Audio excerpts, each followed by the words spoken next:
Howdy, y'all. Anyway, yeah, so I made this video because I was cruising around doing pony related things and I stumbled upon this story.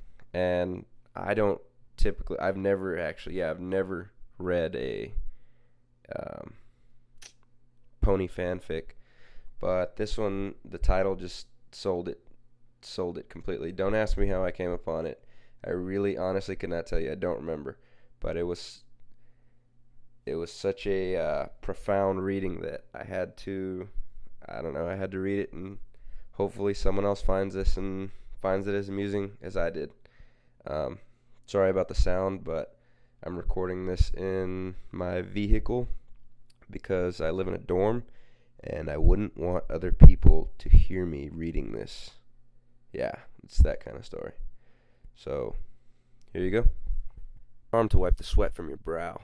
The massive apple orchard the Apple family maintains is a small wonder of the world, and they eagerly hired you despite the fact that you're human.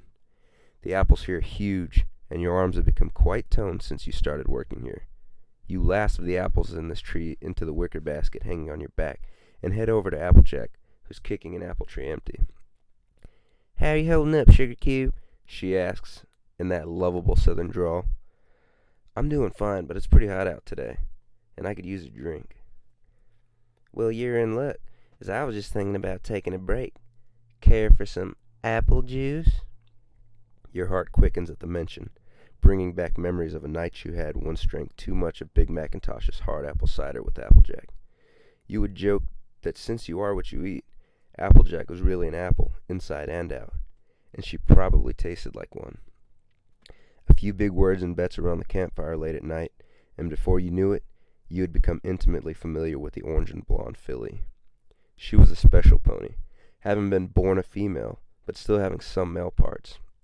You didn't mind. You and her both found ways to pleasure each other when the others weren't around, sneaking off into the barn or deep into the sprawling apple orchard where harvesting wasn't due for months. Some of the other ponies in town didn't exactly approve of Applejack's being in love with you, but she didn't care. But one thing had really surprised you during one of special trips into the orchards. After seeing Applejack make water in the fields, you had tasted apple juice on the tip, and when she had squatted in a ditch once, you spied a pile of real applesauce. It didn't stink. It looked just like it, felt just like it when you gave it a poke of your finger, and tasted just like it too. Applejack had been queasy at the sight at first, but after you insisted, she'd let you explore further and further, until she was the one asking you. Like this very moment. You nodded with a smile and licked your lips. "Well, all right then." You smile and walk under the shade of a nearby apple tree, getting on your hands and knees, feeling the cool grass between your fingers and against your legs. Applejack trots over, and you can see her member becoming slightly hard. She stands about as tall as your shoulders, minus the hat, so your head easily fits between her forelegs as she puts her hooves on your back. Before your face is her drooping member, still hardening. Her apple-scented musk fills your nostrils as it nears, and you lift a hand to lift the tip to your mouth. "Just relax, Applejack. Relax," you say, before you slide the soft flesh into your mouth, and you hear a sigh from Applejack above you. You dart your tongue against the opening a couple times, and she chuckles a little. "Darling, if you keep doing that, I won't be able to go." You move your tongue to rest against the underside of the appendage that fills your mouth, and wait for her release. With another exhale, you feel it getting bigger all of a sudden, between your lips, and liquid begins to pour forth, slowly at first. You wait a second or two between gulps of the sweet juice. Then it begins to gush, and you can feel the warm, thin stream pressing against the top of your mouth between each gulp. The flow increases, and juices leak out the sides of your mouth as you try to keep up, the hot fluid coursing down your throat and filling your belly. It stops abruptly, with only a few more drops dribbling from the tip, and you give it a suck or two for good measure. "Oh, thanks, Sugar Cube," Applejack says as she dismounts your face. You wipe your soaked mouth and chin on your arm. You notice her eyes looking pensive for a moment, before you ask, "What's wrong?" "Well, you wouldn't be hungry, too, would you?" You nod your head in reply, knowing full well what she means. She turns around and presents her rump to you, still on her knees. The curves of her light orange buttocks soon fill your field of vision, and between them a pinched ring of darker orange. Her cheeks touch the sides of your face, their sweat rubbing on you, and here her sweet musk is strongest. One of your hands lifts her tail, the other pulling one of the cheeks apart long enough for you to nestle your face between them. Your lips kiss her sphincter, the first taste of her reaching your mouth, and your hand lets go of her cheek, letting them squeeze and hold your face in place. You force your tongue into it, swirling around and poking at it gently, slowly loosening it up.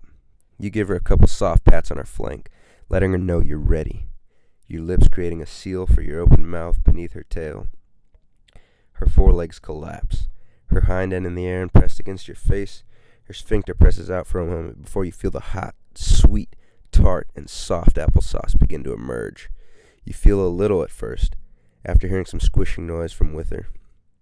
Then mouthfuls of the stuff are pressing into your mouth and throat, but her cheeks and your lips keep it from spilling. Her grunts and exhalations create the pressing feeling in your pants as you service her. You swallow as fast as you can and suck it when it stops. For a moment, you think she's done and pull your face back, when she passes gas right in your face. The succulent smell of your meal wafts across your face, and you see a little more coming out.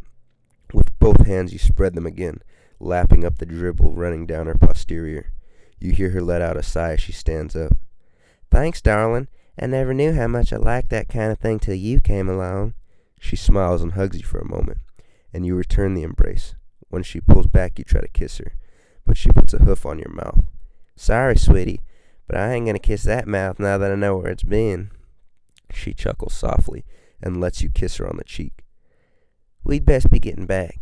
Don't want any pony to suspect anything." Oh, this is making